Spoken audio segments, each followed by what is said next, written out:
Leo is a legendary hero who gets betrayed by humans for being too overpowered. However, everything changes when he joins the demon army to get revenge, but instead rises up the demon queen and starts cracking her with his big black sword.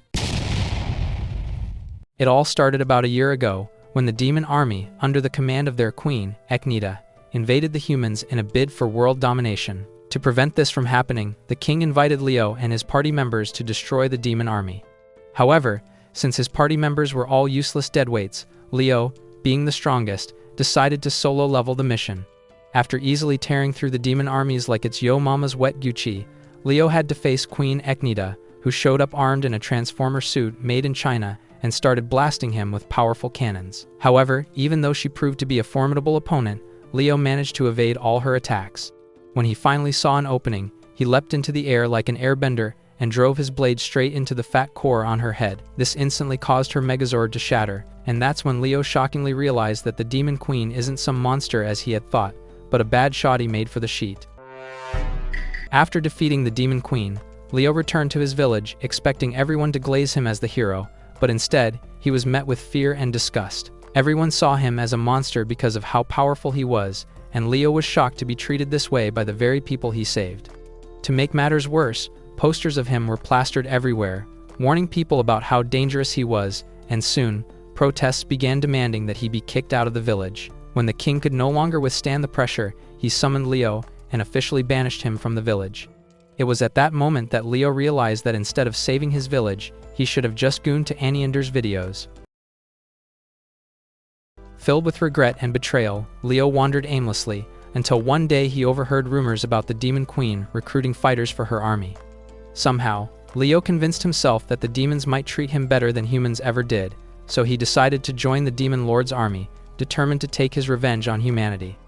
In the present, Leo disguises himself in filthy rags, and after days of traveling, he finally reaches the demon castle. There, he gets hit with traumatic flashbacks of the destruction he had caused. Upon stepping inside the throne room, he meets with Eknida and her 4 generals who he had defeated in their previous battle. Without hesitation, Leo removes his disguise and announces his intention to join the demon army. Eknida and her generals are baffled by his confidence, and Leo takes it further by showing them his resume filled with overpowered stats. After pitching himself like the perfect salesman, Leo is confident that only a fool would reject such a talent like him.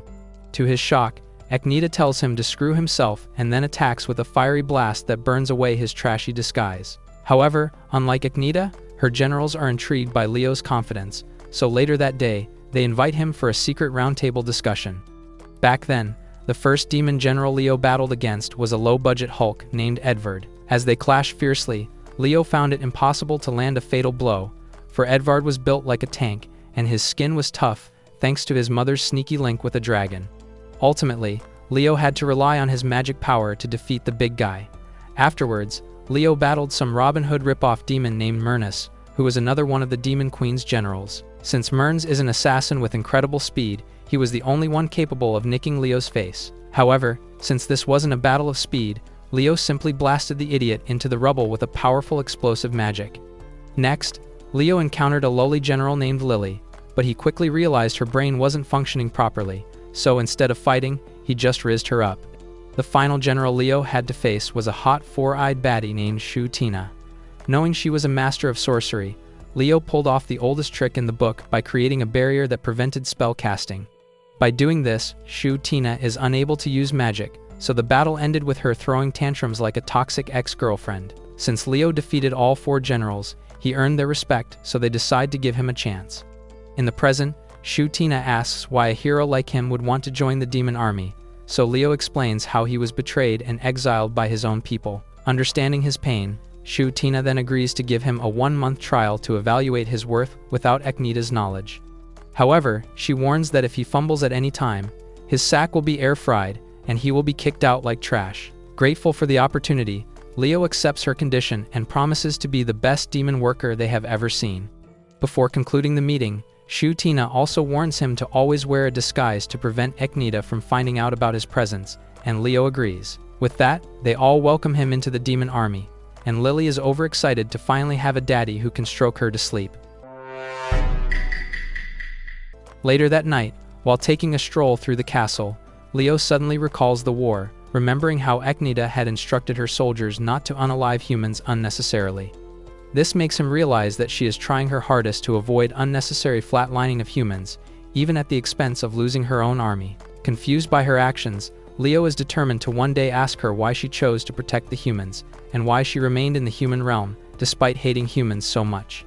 The following morning, Leo is eager to resume his first day of work as a trial member of the demon army. To receive his first task, he unlocks Shutina's room using magic, but upon entering, he finds her still asleep in her short nighties, although bro would love nothing more than to sniff those wetties.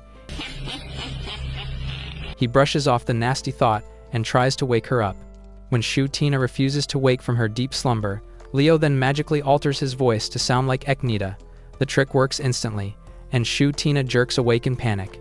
However, when she clears the sleep fog from her eyes and realizes she has been tricked by Leo, she angrily blasts the idiot out of her room with powerful ice shards. The commotion wakes Eknida, who rushes to the window to check if World War III has started. However, on seeing the ice shards, she immediately recognizes Shutina's handiwork and assumes she is having another one of her many dreams with Johnny Sins. Shortly afterwards, Leo tries to calm Shutina down by explaining himself, but still pissed, she attacks him again with ice shards, which Leo easily deflects. Years ago, in a battle against humanity, where Leo bodied the entire demon army, many of them retreated to recover, leaving the army understaffed. As a result, most responsibilities fell onto the 4 generals, and since Shutina was the only one with functioning brain cells, the majority of the workload landed on her, so she had to work day and night to meet the demands, and this took a major toll on her and also in her magic. In the present, after Shutina finally calms down, Leo gets a look at her task list. Noticing she has over 50 tasks to complete in a single day, he suggests delegating some of the work. However, Shutina shuts down the idea quickly, explaining that her colleagues have pig dumps for brains, so she can't entrust any work to them. With that, Leo then chooses the last task on the list, which involves replenishing the mana reactor. Since only the creator of the reactor can refill it, Leo explains that he plans to mimic her magical wavelength to complete the task. Before leaving, he confidently assures Shutina that he will pull off the task so well that she will let him wet his pee-pee in her ocean. Yes! Yes! Yes! Yes! Yes! Yes! Yes! After which, he disguises himself as Darth Vader to avoid being recognized by Eknida. On his way, he encounters a worker named Dianette, but the girl is creeped out by his appearance and quickly runs off. Meanwhile, Eknida, concerned about Shutina's condition, discusses her with the other generals.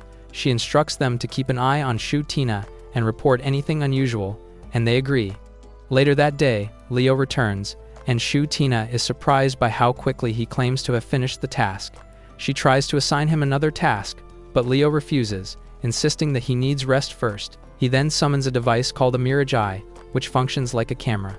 Shocked by the device, Shutina questions him, but Leo jokes that he wants to use it to record how jiggly her melons are while she works. A few minutes pass, and Shutina asks if he is now ready to take on another task, but the glutton, while scarfing down meat like a hyena, says he needs more relaxing time. An hour passes, and Shutina angrily confronts him, asking if he is ready. When Leo tells her he isn't, she tries to yeet him off the couch, but he uses magic to make his weight heavier than a sumo wrestler, making it impossible for her to lift him. Frustrated by this, Shutina calls him a worthless waste of space, and then summons her Bankai to zap him to the afterlife. Leo begs her to stop, but Shutina refuses and is about to roast him like beef, when suddenly, a knock on the door saves him. Turns out it's Dianette who gives a report on how she handled the reactor maintenance. She then returns the talisman Leo gave her for the task and thanks him for his help. Confused by this, Shutina demands to know what the heck is going on since she had initially assumed Leo was the one who replenished the reactor, but Leo tells her to chillax and let Dianette finish her report. Shutina agrees, so Dianette asks for permission to take over replenishing the reactors going forward. When Shutina reminds Dianette that only her can replenish the reactor, Leo steps in to clarify the situation. Apparently, when he left for the task, he first visited the castle workshop to procure a gemstone, which he filled with mana tuned to Shutina's wavelength. With this gemstone, anyone can now safely replenish the reactor, so Leo gave it to Dianette and showed her how to use it. Back in the present, Dianette tells Leo that she had also taught 3 other baddies how to refill the reactor using the gemstone, so Leo promises to make more gemstones. Turning to Shutina, Leo explains that he did this to lessen the burden on her shoulders. He also lets her know that everyone, including Dianette, is worried about her and would love to help her. Touched by his words, Tina finally agrees to reach out when she needs help, and this makes Dianette super excited. After Dianette leaves, Leo mocks Tina that he isn't worthless as she initially thought, because in just a few minutes, he has helped reduce her workload by 50%. He also advises her to run the demon army like a drug cartel, where small tasks are delegated to less skilled people before she burns herself out. Tina then questions why he was slacking earlier and left the entire work to Dianette, and Leo explains that he wasn't just loafing around, he was also working hard. Showing her a list, he explains that he wasn't only using the mirage eyes to goon at her jiggles, but also to spy on what she was doing to spot the areas she needs to improve on. When Tina reviews the list, she is shocked to see that Leo had actually marked areas that she needs to delegate to people. Moved by his efforts, Tina struggles for hours to swallow her fat pride. After she eventually does, she shyly thanks Leo for helping her, and then apologizes for misjudging him earlier. Leo accepts her apology and prepares to leave, but Tina stops him and, with a smile, says she looks forward to working with him again. Hearing this, Leo reminds her that he asked to drown in her creamy ocean if he completed the assignment, but this makes Tina shy, so she blasts him out of her office.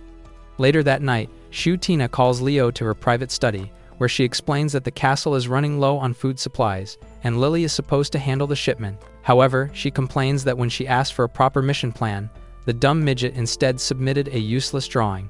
Tina also explains that they get most of their food supply from an island called Largo, which is where Lily will be heading. Since the island is home to dragonfolk, she wants Leo to accompany Lily and ensure that the shipment arrives safely. Leo agrees, but then asks for a taste of her vitamin B as a reward if he pulls it off, which pisses Tina off, so she blasts him to the moon. Days later, Leo finally arrives at the island of Largo, but quickly realizes he cannot control Lily as the pipsqueak only wants to run around like a junkie high on expired Molly. When she eventually calms down, Leo asks why she had all her workers run a marathon, and Lily explains that she simply wanted to see who could carry supplies the fastest. After the first trip, one of the workers suggests they hurry since there is still a lot left to transport, but Lily instead tells everyone to take a break. Shortly afterwards, while Leo is chilling under a coconut tree, he sees Lily up the tree playing Tarzan. She then suddenly drops down and gives him coconut milk to help him recover his lost energy. Despite that, Leo grows concerned about the slow pace of the work, realizing they will never finish transporting the supplies through the portal to the castle in time. He also notes that this job should normally take only a day or two, but delays are piling up because Lily is not assigning tasks properly. While Leo is brainstorming, Lily interrupts him, offering carrots, and when he refuses, she casually hands them to the ugly goblin workers instead. Just then, one goblin asks who Leo is, and Lily excitedly introduces him as her future daddy. But Leo immediately clamps her gutter mouth and then reintroduces himself as Dark Vader. Later, when work resumes, Leo tries to take charge and speed things up by giving instructions. But the workers tell him to shove his commands up his cakes, insisting that they only take orders from their boss, Lily. Frustrated, Leo retires to his tent, where he thinks about how cooked they are with Lily in charge. Because of Lily's terrible leadership, the island locals have lodged a complaint against them, and they are just a step away from losing the friendly ties they share with the dragon folks. While he is thinking about this, Lily bursts in and on seeing Leo's long face, she assumes he is ill, so she runs off to find medicine. Meanwhile, back at the demon castle, Tina is worried since Leo and Lily aren't yet back. When Mearns hints that it might have been a terrible mistake to have left such an important task to the brainless brat, Tina shuts her up, saying she believes in Lily. She recalls how Lily once comforted Eknita after the war with Leo, when she was feeling like a worthless failure, showing that Lily has her own strengths. Back on the island, Leo realizes that logic alone will not work on Lily, so he comes up with a different plan. Later that evening, as Lily brings him medicine, she notices his ailment has gotten worse. When she asks what happened, Leo claims he was bitten by a snake, though in reality, he staged the whole thing to make her mature. Seeing Leo in this state makes Lily cry bitterly, as she doesn't want him to die just yet without watching her grow into a bad baddie. Suddenly, she remembers there are medicinal herbs deep in the forest surrounding the island, so she immediately rushes out to pluck some. Since things are working according to his plan, Leo heals himself and then sends his mirage eyes after Lily to have live coverage of everything she does. Deep in the forest, Leo has prepared various Hercules trials, so in order for Lily to get the herbs, she has to pass through them, and Leo hopes that doing so will teach her the power of teamwork. At the same time, while Lily desperately sprints through the forest, she suddenly transforms into a giant white Fenrir, known as the Divine Wolf. The Divine Wolf is a protective deity in Lily's village, and no one in her tribe can transform into this beast except her. Soon, she reaches her first trial, and it's a massive boulder blocking her path. This boulder has been magically nullified against physical attack by Leo, and to break through it, he expects her to find a subordinate who can remove the spell. However, he is more than surprised watching Lily forcefully smashing the boulder without thinking. As Lily continues to smash and claw at the boulder, she eventually shatters it, and Leo is beyond disappointed that she soloed it without seeking help from anyone. After running quite a distance inside the cave, Lily stumbles upon her second trial, and this time it's a wall of replicating slimes blocking her path. Among the slime is a single tiny pink slime, which is the core, and only by finding a teammate who is perceptive enough to take out the tiny pink slime can the slime wall be destroyed. However, the brain-dead wolf girl disappoints Leo once again as she dives right into the slime walls, and through sheer force, she bursts her way through. The third trail is a huge crevasse, and this time around, Leo disguises himself as a failed country musician named Godheart to personally advise Lily through music to seek help from someone who can fly. For a moment, it seems his goofy music is getting through to Lily as she runs toward the village to seek help, and this makes Leo sigh in relief. However, he is shocked when he suddenly sees Lily inside the river swimming her way to the other side, and eventually she makes it through. Trial after trail, Lily ate them solo without seeking help, and Leo finally gives up. The next day, Leo wakes to find out that he has been fed the healing herb, and when Lily sees him now okay, she jumps on him excited. She then proudly shows him the colored painting she made of everyone working as a team to transport the goods. Surprised, Leo asks if she came up with the idea herself, and she admits that she got the idea from a friend she recently met named Godheart. Hearing this, Leo finally realized the beast girl isn't as brain dead as he thought, and all he should have just done was talk to her directly, instead of the stupid trials he made. So he pats her head and commends her for the good job, which makes Lily beam with excitement. Soon after, they return to the castle, and after Leo gives his report of everything that happened on the island, Shu Tina is pleased with how much of an impact he has had on Lily. However, her tone turns serious as she shows Leo an invitation from Queen Eknita herself, asking to see Dark Vader.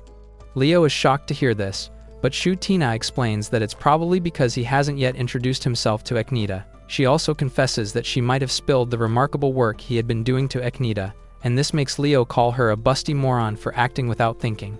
While thinking of what to do, Leo knows that Eknita isn't just the queen of demons because she is smoking hot.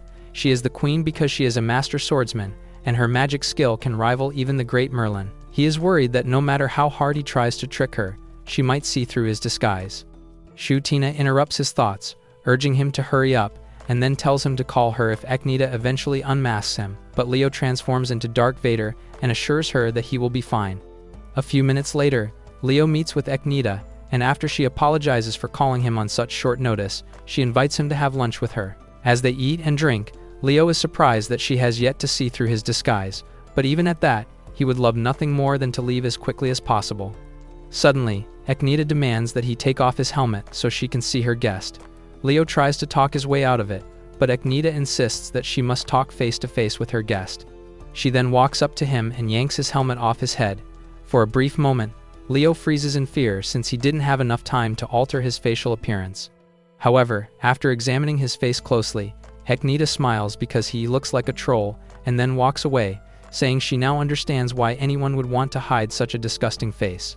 Leo is surprised that she didn't recognize him and figures it must be because she is tipsy. While Eknita continues to eat and drink, Leo brainstorms the perfect plan to escape this nightmare. Suddenly, he notices that her glass is almost empty, so he quickly stands and offers to pour her more wine. Eknita happily lets him refill her glass, so for hours Leo stands beside her as her unpaid waiter, hoping she eventually gets wasted and brings the feast to an end. After Eknita downs every bottle like a drinking mascot and finally appears to have reached her limit, Leo is on the verge of breaking into a victory dance. However, he is shocked to the bone when Eknita declares that she was just warming up and then starts gulping straight from the bottle like a professional drunkard. Meanwhile, Shu Tina is going crazy, not knowing if Leo has been busted by Eknita or not. Just then, Lily interrupts, showing her one of her creepy drawings, and Shu Tina frantically tries to hide that she is bothered by something. Back at the feast, Leo starts thinking of another plan since his first plan was a colossal failure, just like his hero career.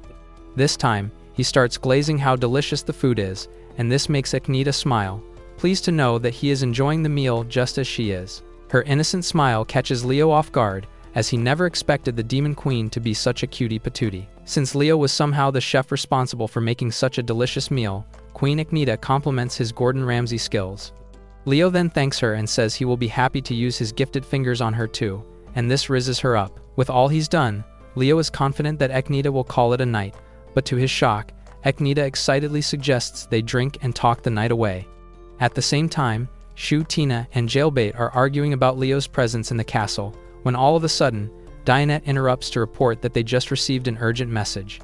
After drinking for hours, Agneta thanks Leo for helping out Shu Tina by reducing her workload and for also looking out for Lily. She admits that the purpose of the dinner was to show her appreciation. Then she claims that she is not racist, but will accept anyone into the castle as long as they can contribute to the cause. Hearing this, Leo asks why she didn't also welcome the hero who wanted to join them. But Agneta angrily slams her hand on the table and says she would rather accept a psychiatric patient into her army than the good-for-nothing hero. While she lashes out in fury, Leo watches her in surprise because the hero she is talking smack about is sitting right across her and has been the very one making life easy for all of them. After calming down a little, Agneta mentions that because of the hero, she failed to acquire the Philosopher's Stone during the war. The Philosopher's Stone was rumored to be a treasure hidden in the Holy City, first discovered by the Saint King. The stone has the power to transform even trenches into California and to grant immortality. However, Leo doesn't believe the ridiculous rumor, since he once used the stone and it didn't turn him into Superman. As Agneta continues to ramble on about her failure to acquire the Philosopher's Stone, Leo finally realizes that her reason for starting the war wasn't Dominion, but the stone itself. He then asks what she plans on doing with the stone, and in response to his question, Agneta takes him to the balcony. There, she shows him a vast wasteland, and then reveals that the demon realm, which is her home, is just like the wasteland with no sun or vegetation. She also explains that the demons there fight over what little resources they can scavenge. She says she is tired of her people living worse than beggars, and her purpose in acquiring the Philosopher's Stone is to rid her home of conflict and transform it into a paradise. Hearing this, Leo is stunned to know that the reason she had been fighting the humans wasn't for personal gain but to better the lives of her people. He then asks if she will willingly accept the stone without any casualties if the humans offered it to her, and Agneta confirms that she will, although she says she doubts humans will, since the Philosopher's Stone is the magic of the Holy Capital, and the capital is the city that holds all of human livelihoods. Leo then points out that she stopped her army from flatlining humans, and Agneta says she regrets it, explaining that she did that because she didn't want to be the villain in this anime. She further explains that she couldn't just stay and watch humans lose their lives, and hearing this, Leo realizes that she is a kind ruler who really does care for humans. Agneta then asks Leo why he joined the demon army, whether it was because humans betrayed him or simply because he has a thing for demon baddies. Upon hearing this, Leo reflects on everything he and Agneta have discussed, and touched by her sincerity, he finally decides to come clean. However, just as he is about to tell her the truth, Shu, Tina, and Lily suddenly burst in to inform Agneta that Mearns and Edvard have both abandoned their positions as generals. According to the letter they both left behind, Mearns writes that she is going on a journey, while Edvard confesses he is about to take his own life for failing to train his troop. Everyone is stunned by the news, so Leo offers to go in search of Mearns to bring her back, while Agneta says she will handle the big guy. However, as Agneta tries to move, she trips because of the gallons of alcohol she had consumed, so Shu Tina rushes to hold her. To sober up, Agneta then burns her liver from the inside, and Leo is surprised by how much of an alcohol expert the queen is. Later that night, Leo transforms into Dark Vader and goes in search of Mearns. On the way, he gets attacked by Mearns, who has no idea he is the one behind the dark armor. However, Leo manages to hold his own against the demon general, and when he eventually reveals he is the one, Mearns halts the attack. Soon afterwards, as they sit to talk, Leo asks why he wrote in her letter that she was going on a journey when she just needed alone time to goon, and Mearns replies that she really wanted to go on a trip. However, Leo scolds him, pointing out that a general like her can't simply go on a trip while they are on a mission to rebuild the army. Leo then asks Mearns what his deal is and whether he is suffering from a midlife crisis. While asking these questions, Leo secretly uses a magic rope to restrain Mearns' leg, preventing him from escaping again before he learns her reason. When Myrnes refuses to answer any of his questions, Leo claims he isn't going to stop him from leaving, and if he really wants to ghost everyone, he is free to. Leo also tells Myrnes that he has no problem if he wants to be a useless quitter, since all he has to do is report to the castle that he didn't find her. However, he warns Myrnes that she will surely regret quitting her job. Moved by his concern, Myrnes finally opens up, admitting that she is troubled by the interviews she must conduct in 3 days. He confesses that her social skills are worse than those of a rat in a cave, and since interviews require her to talk, she is completely hopeless at communication. Leo is super confused that Myrnes is less of a talker, because the dude is a general, so Myrnes explains that he had people back then who helped him out. With this revelation, Leo then understands that since all the demon workers have been sent packing to the demon world, there's no one available to be Myrnes' mouthpiece. Myrnes explains that her intention is to learn public speaking by going on a trip to different places. However, since Leo chose to be her therapist, Myrnes then demands that he also be his public speaking coach and turn him into Andrew Tate in 3 days. Willing to help, Leo summons communication skills from YouTube in the form of small lights, and then calls Myrnes a stupid sissy for trying to run away from his problems, instead of asking for help.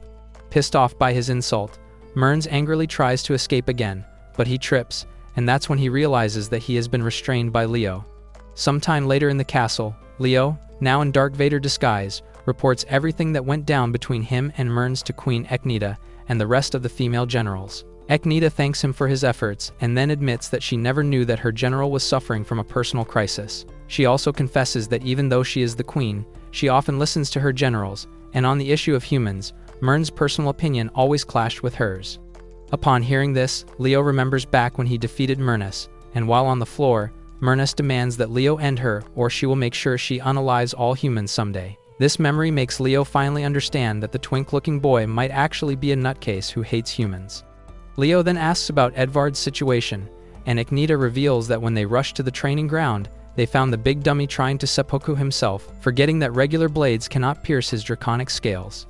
Eknita also mentions that Edvard would not stop calling himself a worthless general, but when they asked for the full story, he just wouldn't open up to anyone. Seeing that the females are far too useless to handle Edvard's situation, Leo then promises to help out with the big guy also once he is done being Myrnes' speaking coach. Sometime later that day, in the underground pub beneath the demon castle, where the cooks are literal rats and the waitress in charge is an ugly Karen, Leo brings Myrnes to work there as a waiter. Even though Myrnes has no idea how serving tables and cross-dressing like a girl would turn her into a communication genius, Leo explains to the dumbhead that doing so will help improve his people skills. Myrnes then asks why he is dressed like a femboy, while Leo is dressed like a manly man. So Leo explains that it's because Myrnes already looks like an e-boy from TikTok, so dressing like one wouldn't make any difference. Reluctantly, Myrnes agrees to everything Leo says, but when he tries to take food to serve a table, the head waitress asks him to smile so he doesn't scare all the customers away looking like a dehydrated monkey. When Myrnes then tries to smile, his Hisoka smile scares the woman, so she immediately asks him to return his face to factory reset. This makes Myrnes feel bad that he doesn't have the talent to be a people's person, but Leo shows up and encourages him not to give up. He also advises Myrnes that practice makes perfect, and a messy cafeteria is the perfect place to get that experience. Myrnes then asks Leo if he has any secret technique he can use, so Leo tells him that the secret technique is for him to shut up and listen. Pissed off by his sarcasm, Myrnes kicks him, so Leo, while in pain, explains that he meant that for him to be a good communicator, he has to learn to listen. He further explains that since Myrnes will be interviewing people, he needs to focus on listening more rather than talking. Just then, some barbaric wolf thugs angrily demand to be served, but as Myrnes goes to attend to them, the leader starts checking out his cheeks, thinking he is a girl. The scumbag then goes as far as getting handsy with Myrnes, so Myrnes retaliates by twisting his filthy hands in a fatal arm lock. The rest of his gang then tries to take revenge, but Myrnes knocks all of them out without even staining his white shirt. At that moment, everyone realizes that the skinny-looking boy is actually General Myrnes, so the wolves apologize for messing with him. Later that day, after work, Leo commends Myrnes for a job well done at the pub and then asks him to meet him in his room hours later. When Myrnes arrives hours later, Leo suggests they do a practice interview, with Myrnes asking all the questions and Leo promising to answer whatever he asks. As Myrnes agrees, Leo gets scared of the questions the sissy boy might ask him and regrets ever suggesting the pretend interview. Myrnes then asks why he chose to join the demon army, and before Leo can answer, Mearns tells him that he doesn't believe in his crappy excuse that he joined the demon army to bring ruin to humanity. Surprised, Leo asks why he would ask such a question, and Mearns explains that he realized that Leo doesn't really need the demons if he truly wants to destroy humanity, because he could do it all on his own. Not wanting to give an answer, Leo tries to smart his way out, but Mearns insists on knowing why he hasn't destroyed the humans yet. When Leo tries to avoid the question again, Mearns angrily throws the ink stamp at him and asks him to quit stalling. With a more serious expression, Mearns admits that he finds it weird that Leo isn't raising an inferno on the humans for coldly betraying him even after he worked really hard to protect them for years. Mearns then confesses that he had always wanted to unalive the humans for what they did to him. Years ago, Mearns was born a half-human, half-demon. Because of this, humans were terrified of him, so his parents sold him into slavery. After being passed around like a blunt for years, Mearns was eventually purchased by the Assassin Guild, who only saw him as a worthless expendable. However, Mearns proved himself to be better at ending lives than John Wick. As a result of years of suffering under human brutality, he then decided to take revenge on humanity by supporting the demon invasion. So, when Queen Eknita and her demon armies attacked the human village, Mearns was responsible for opening the castle gate to let them in. However, after the demons gained entry into the village, he was shocked that instead of the demon queen slaughtering the humans, she was rather befriending them. After the war, Queen Eknita then announced that her intention was never to unalive the humans, but to acquire the Philosopher's Stone. This leaves Mearns confused, and he wonders why the demons weren't unaliving the humans, as he had initially thought. To find out why, later that day, Mearns meets Queen Eknita and asks to join her demon army under false pretenses. Queen Eknita agrees, so that night, while the demons partied with humans, Mearns found it absurd that people who were supposed to be enemies were celebrating together like it was 1999. Seeing the disbelief on Mearns's face, Shu Tina explains that throwing a party was part of the queen's strategy to motivate her subordinates. Just then, Edvard interrupts, saying that before joining the demon army, he had believed their mission was to destroy all of humanity. Hearing this, Mearns is about to say he joined for the same reason, but Edvard stops him, explaining he wouldn't have joined if that had been their mission. He clarifies that even though there are horrible humans, there are also kind ones, so not all of them deserve to die. When Shu Tina then asks Mearns why he had joined, Mearns couldn't admit that he did so because he thought they would be slaughtering humans, so instead he simply walked away. Years later, Mearns became one of the demon generals even though he wasn't satisfied that he couldn't accomplish his mission. This made him depressed for years, until he finally fought against Leo and lost. Feeling like a failure, he begged Leo to send him to his ancestors, or else he would one day exterminate all of humanity. But Leo refused to end him, and instead advised him to touch grass, so he would stop being a sadistic creep. Before walking away, Leo also advised him to travel the world and chase some Latina baddies, and his words touched Mearns deeply. Back in the present, Mearns points out that Leo isn't like him who harbors hatred for the humans, and then he angrily asks Leo what his endgame is. Seeing how overwhelmed Mearns is, Leo then decides to spill everything about his life to him. A long time ago, even before magic was born, the world was at its height of industrial civilization. Elon Musk was busy sending rockets to Mars, and high-speed networks connected everyone on Earth. Everything was mostly peaceful until one day, a massive crater opened in the middle of the street, and out of this crater, all sorts of terrifying monsters started emerging. These were demons who, like Eknita, were sick of the dark demon world and needed to behold beautiful things. While some demons were peaceful, others were violent, so humans deployed all the weapons on Earth to fight against them. But sadly, their weapons were useless against the demons, so all the leaders of the world held a G-summit in search of a solution. After the meeting, they all decided to scientifically create 12 overpowered weapons in the form of humans that could rival the powers of the demons. Over the years, these 12 heroes of humanity battled demons until only one of them remained, and that was Leo. For centuries, Leo lived fighting for humans while watching the industrial world he once knew collapse into a caveman existence as a result of the war with demons. Even with all this, Leo continued to fight, and over the years, he became too strong to die in battle. All he has ever known was to protect humanity, so when humans recently pushed him aside, Leo tells Mearns that he wasn't upset. Rather, he says he is more than happy because now he gets to see the world and enjoy life like a useless nobody. Leo also reveals that he had fought against the former demon king, King Cycreus, who was also Queen Eknita's father. Shocked to hear this, Mearns reminds him that according to legend, King Cycreus was isekai'd by an old powerful sage.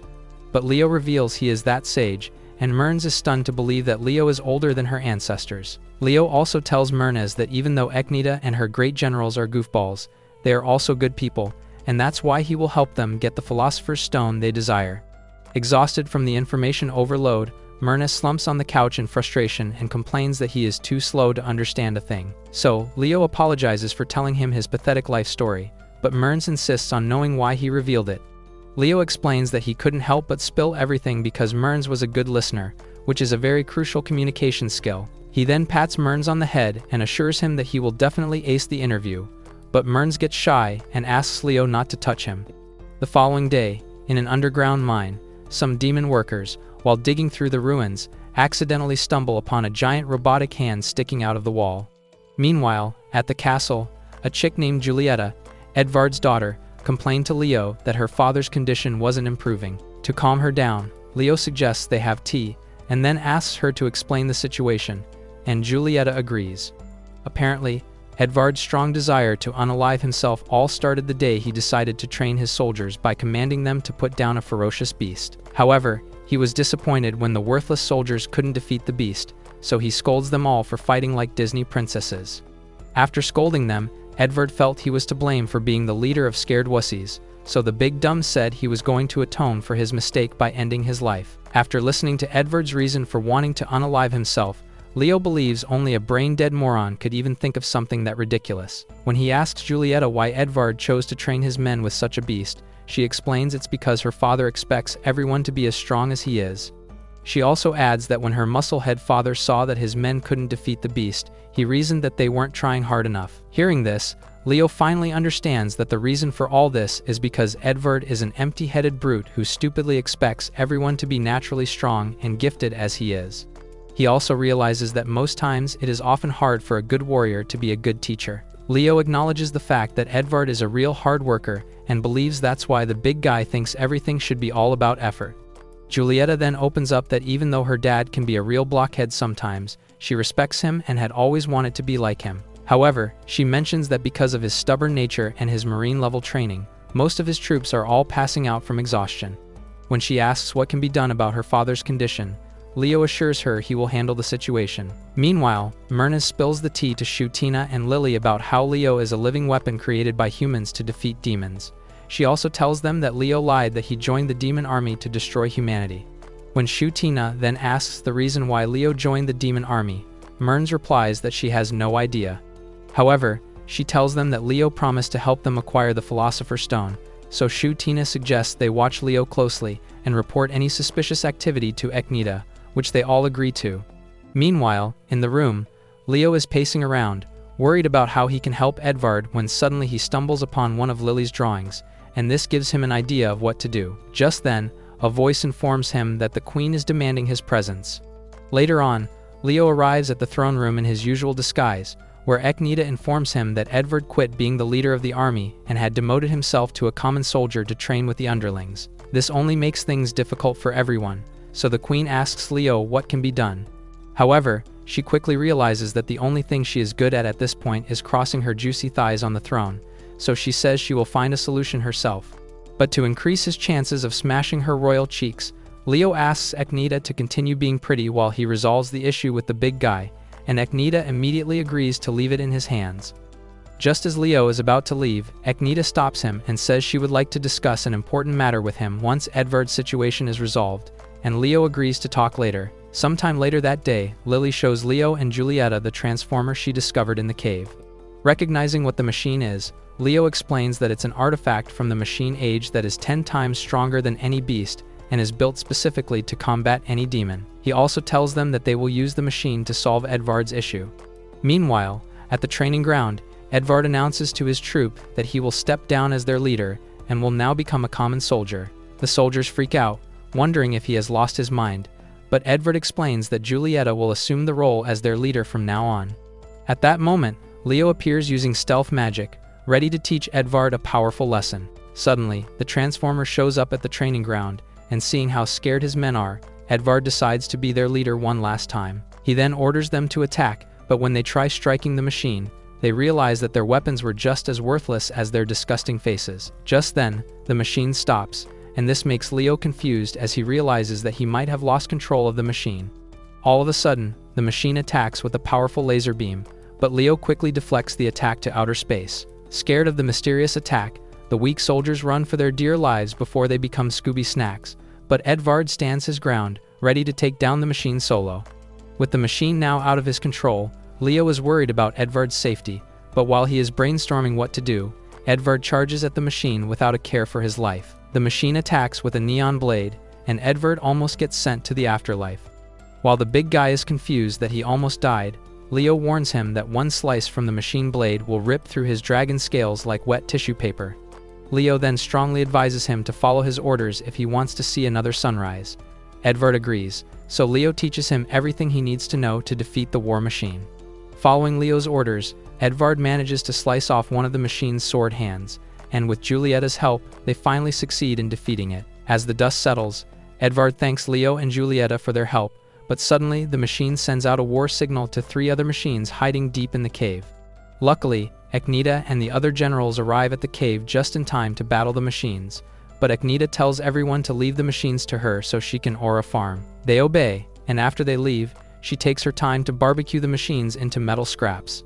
Meanwhile, back at the training ground, Leo roasts Edvard for being a useless weakling despite looking like the Rock. This is to give the big guy a taste of his own medicine, so Leo doesn't hold back and calls him a sissy who couldn't even take down a machine.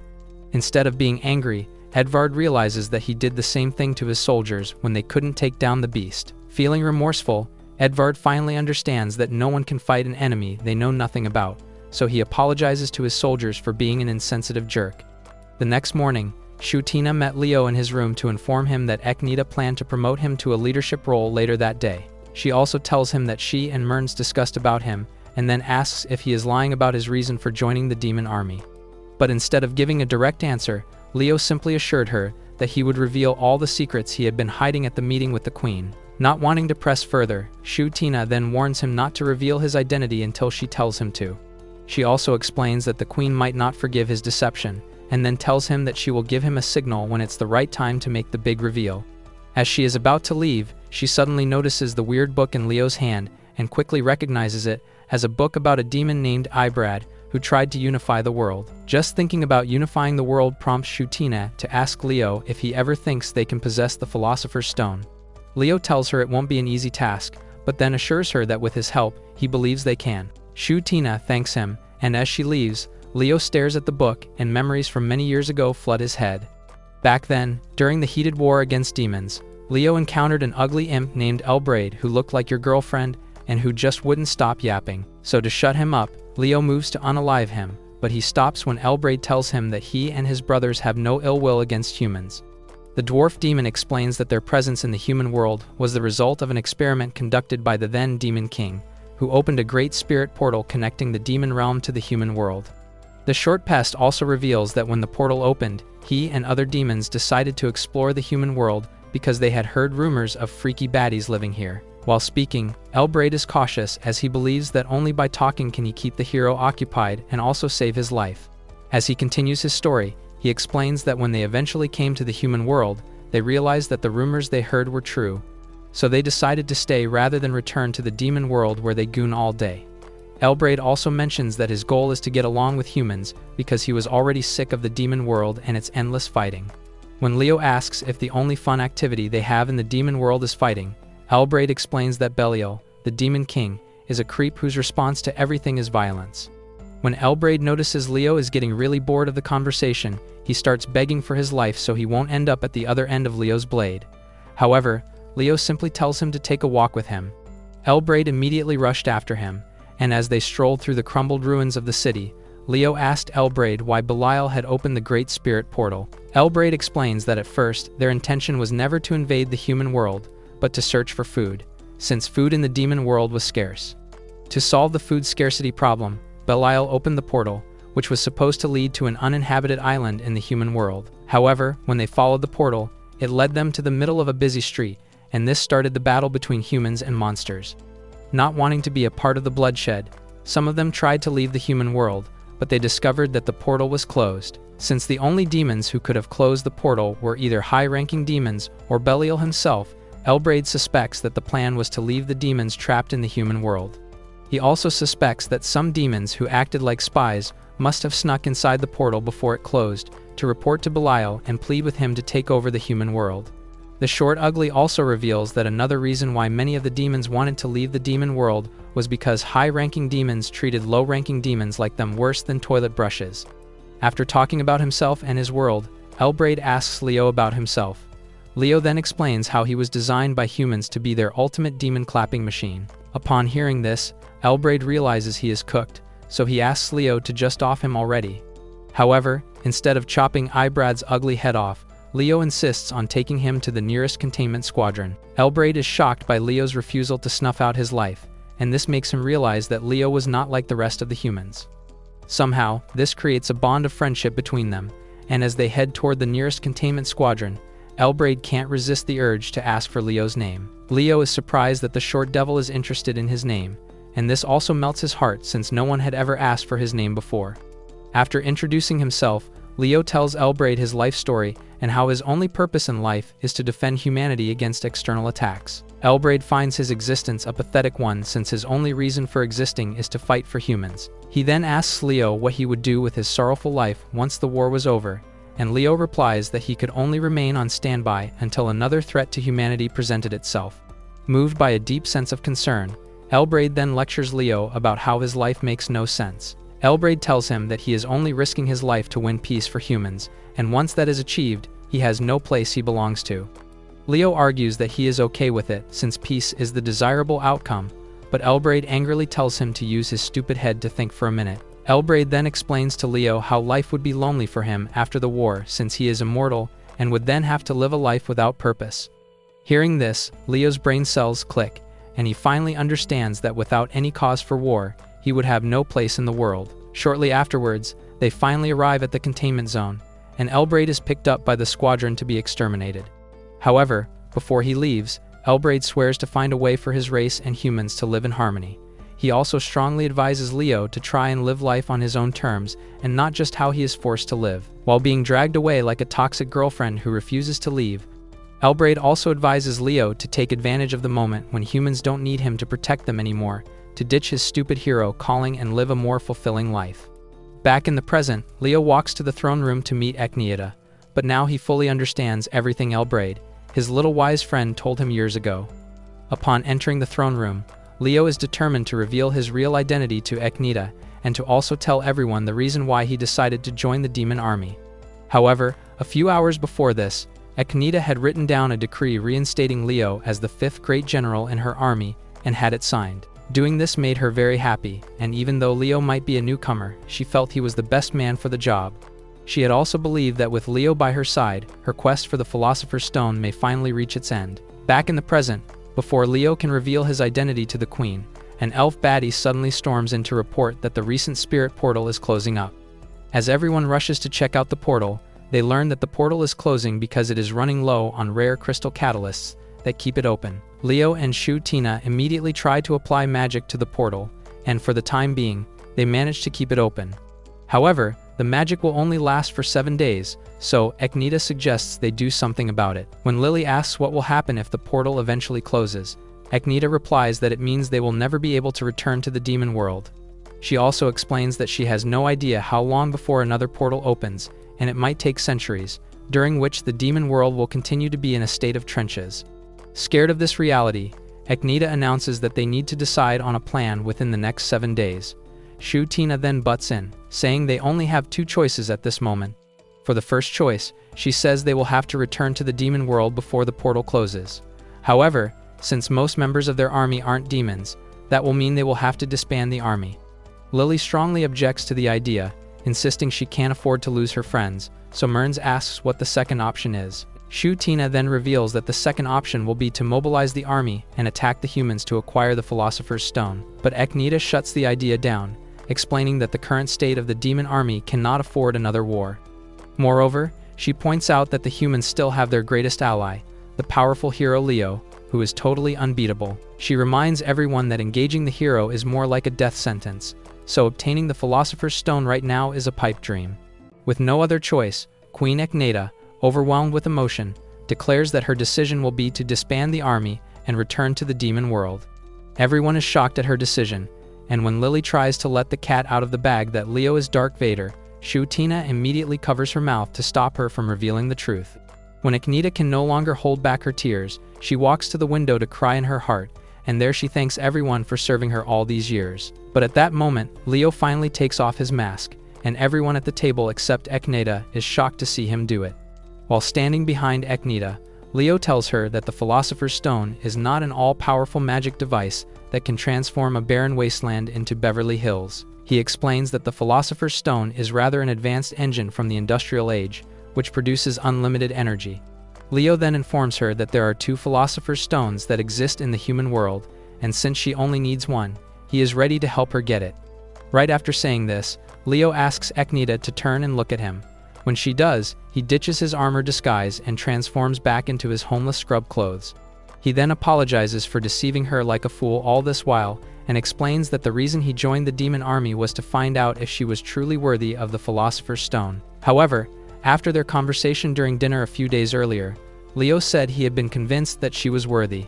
Hearing this, Agneta loses her temper that the Darth Vader Giga Chad she was simping for was indeed the hero with terrible fashion sense she hated more than the devil. Filled with uncontrollable anger, she unleashes an inferno on Leo and asks him to die twice.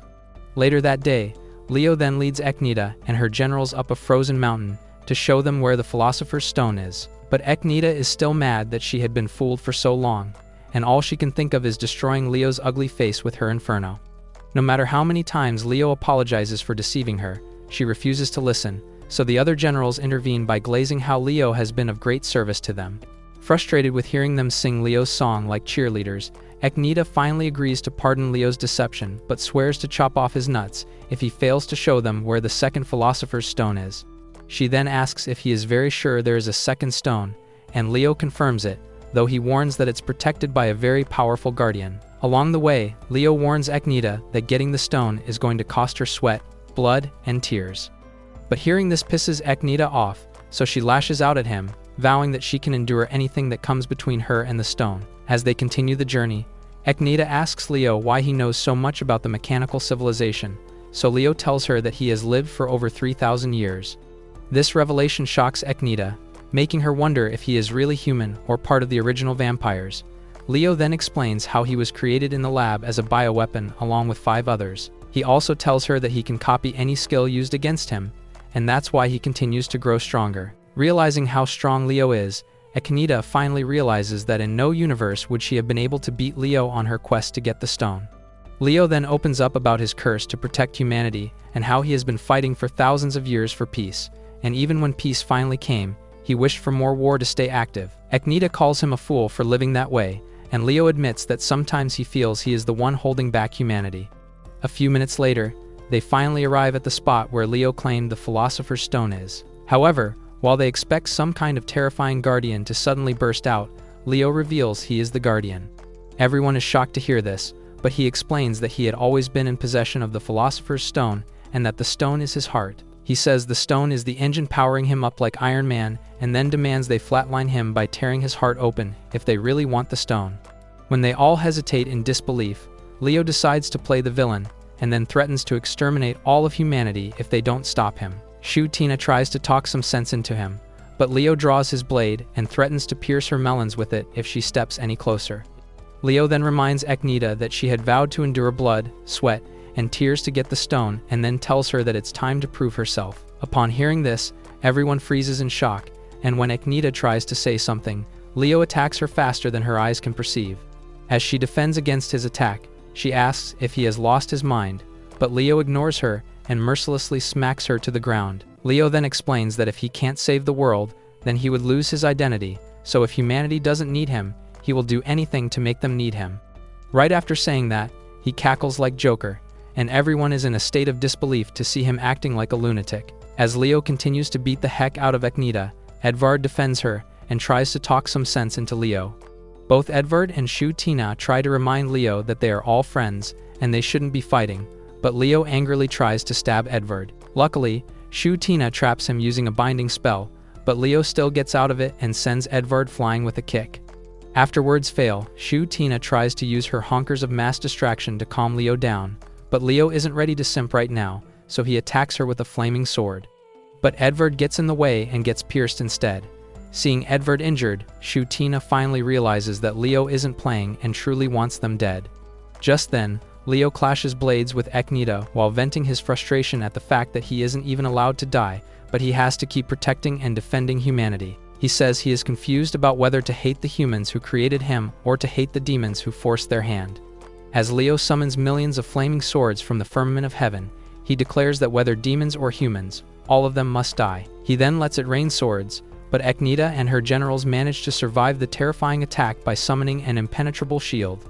Seeing how strong Leo is, Agneta starts brainstorming what to do, but she finally concludes that the only thing she can do is use the powerful ancient spell. However, using the ancient spell is a gamble, as Agneta has no idea if it will work. Lily then tries to talk to Leo, promising to give a listening ear to whatever is making him act like a douchebag, just like he gave her a listening ear. For a brief moment, it looks like Lily has finally gotten through Leo's thick skull, but suddenly Leo coldly stabs her with a flaming sword, leaving everyone shocked. Enraged by this, Agneta charges at Leo, while Tina unleashes lightning daggers at him, but our guy just tanks all their attacks like it's nothing, surprising them. Seeing how ruthless Leo, Edvard also decides to embrace ruthlessness, so for the first time in a very long time, he unleashes his inner dragon blood to face Leo. As the big guy attacks with his mighty blade, Leo stops his attack with just one hand and then ices him like Sub-Zero. After that, Leo roasts him with burning fire, and Agneta is surprised to see that Leo is capable of casting spells with opposing elements at the same time. After torturing Edvard with flames, Leo sends him crashing into the ice mountain. Desperate to put Leo down, Agneta and Tina attacks with all their strengths, but Leo is just too overpowered for them and suffers no scratch from all their attacks. That's when Agneta remembers that Leo once told her that he possessed the ability to copy his opponent's skills and endlessly improve on them. She realizes that if he grows stronger with every foe he faces, then Leo might just be impossible to defeat. Just then, Myrns finally decides to join in the fight after massaging his sausage for hours. Using his fast assassin technique, Myrns manages to nick Leo's neck, but this time, Leo rivals his speed and freezes him into ice sculpture. After transforming into her divine beast, Lily also attacks Leo even though it's the last thing she wants to do. She then begs him to stop being the villain, but Leo electrocutes her, leaving her badly injured. Realizing how impossible it is to beat Leo in one-to-one combat, Agneta decides to use the ancient spell, so she instructs Tina to buy her time to charge up. The ancient spell is a spell passed down from generations of demon kings, and even though it is more of a gamble, Agneta decides to try it out. So while Leo faces Tina, Agneta finally activates domain expansion and blasts Leo with the hero binding spell. At that moment, Leo's mind drifts to the very beginning, when he was created and given the task to protect humanity. At first, he was cool with defending humans against the demons because the war at that time suited his needs. The people needed what he had to offer, and Leo didn't relent in his duty to defeat the enemies and bring about world peace. Then, humans joyfully celebrated him like a hero. But when the peace stretched for too long, Leo realized he no longer had a reason to exist. When war broke out again, he finally found a reason to fight, so he happily jumped into action to defend the humans. Then, when the demons invaded the human world, he felt the dopamine to fight, and it made him happy knowing he could be the hero again by saving humanity. Eventually, 100 years passed, then 1,000, and Leo traveled the world searching for battles and fighting endlessly. With every enemy he fought, he gained new skills, and suddenly no one was a match for him anymore as he finally became an unstoppable mortal bioweapon. Then years later, the world experienced another peace, and while buying bread, a woman comments on how she hoped the peace would last. But hearing this made Leo unhappy, and he responded with a blank expression on his face, which made him fear he was slowly becoming a sadist. It was at that moment that he realized there was a part of him that wanted the world to always be in danger so he would be needed. Leo almost went mad as day in, day out, he was always wishing for the world to experience more chaos. That was when he suddenly got struck with an idea that instead of wishing for chaos, he could be the architect of chaos. Deep in the lab where the bioweapons were created, Leo remembered that there was a feature in them that prevented them from causing harm to the world. So, he disables that feature, giving him the ability to craft the perfect crisis upon the world.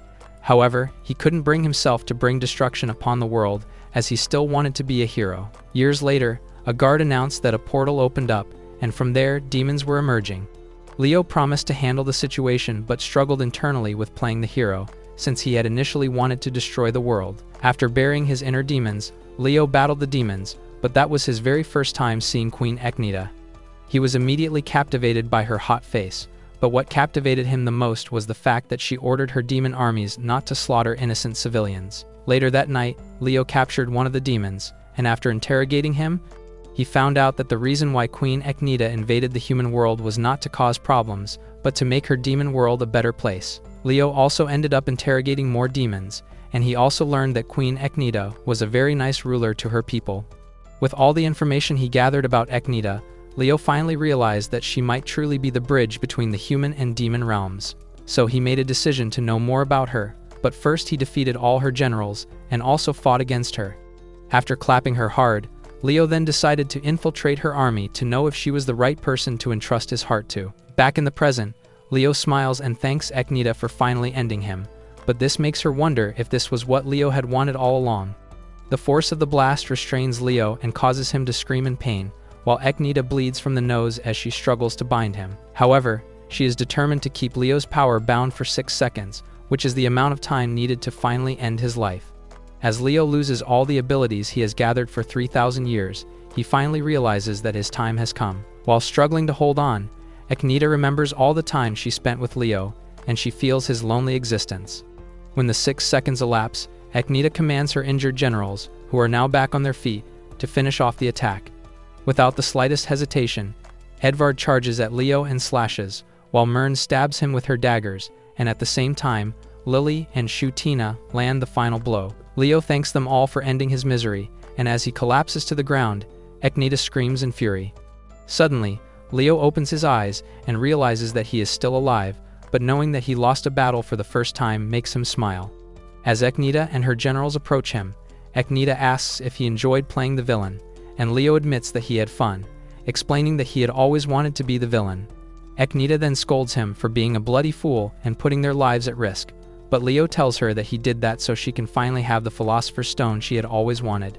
However, he explains that he used an emergency override to cut off the stone's energy, meaning they have just 300 seconds to remove the stone before it turns back on. Leo then asks them to hurriedly pull out the stone and end his life, but Lily cries bitterly and strongly refuses anyone from doing so. Ecnida notices Leo watching Lily bawl her eyes out with compassion in his eyes, and this makes her realize that Leo never intended to unalive any of them or destroy the world. Turning to Ecnida, Leo asks her to hurry up before the 300 seconds elapse. While everyone thinks Ecnida is about to take out the stone out of desperation, she slaps Leo and then steps on his wound. She tells him she changed her mind and then twists his injuries even more with her legs as payback for wanting to end his life. She then tells him that instead of unaliving him, she has a better idea, and that is to officially hire him as an ambassador between the demons and humans, since he has over 3,000 years of experience. Leo begs her to hurry up and take out the stone, but when he realizes that Ecnida has no intention to, he turns to Edvard and asks the big guy to. But Edvard laughs, calls him a clown, and then says he supports Ecnida. Annoyed by his persistence to die, Lily angrily scolds Leo for wanting to leave her and then starts bawling her eyes out again, saying she doesn't want him to become a memory. Running out of time, Leo turns to Myrnis, knowing he is an assassin who won't hesitate to end him, but Myrnis kicks him multiple times and then tells him to jump off a cliff if he desperately wants to die. When Leo then asks Shutina to do him the honor of sending him to Hueco Mundo, Shutina slams his face with her scepter and demands to know why he really wants to unalive himself. Leo finally confesses that it's because he is built to protect humanity, and it's a curse he cannot run away from. He also tells them that he has tried disabling the feature, but he just couldn't do it. Hearing this, they all demand he try disabling it again, and seeing the seriousness on everyone's face, Leo agrees. He then dives into his subconscious, but as he tries to disable the feature meant to protect humanity, countless voices starts echoing in his head. However, after he manages to control the voices in his head, he experiences total silence, making him wonder if he had truly disabled it. As the seconds dwindle, his wound closes, so Ecnida asks him to quit heroing, and then invites him to join them. Leo agrees, and this excites Lily, who hugs him while Ecnida smiles. The next day, Leo returns to the demon castle, and he is pleased to finally be where he has always wanted to be. Soon, he finds the rest of the gang wasted after drinking and partying all night for his return. But then, Ecnida, being an alcohol faucet, is still very much awake, and she asks if he regrets missing his one chance to die and be freed from his burden. Leo simply answers that his goal right now is to help her find a way for humanity and demonkind to coexist. He also admits that he doesn't regret a thing, and that he is beyond happy to work for a kind queen like her.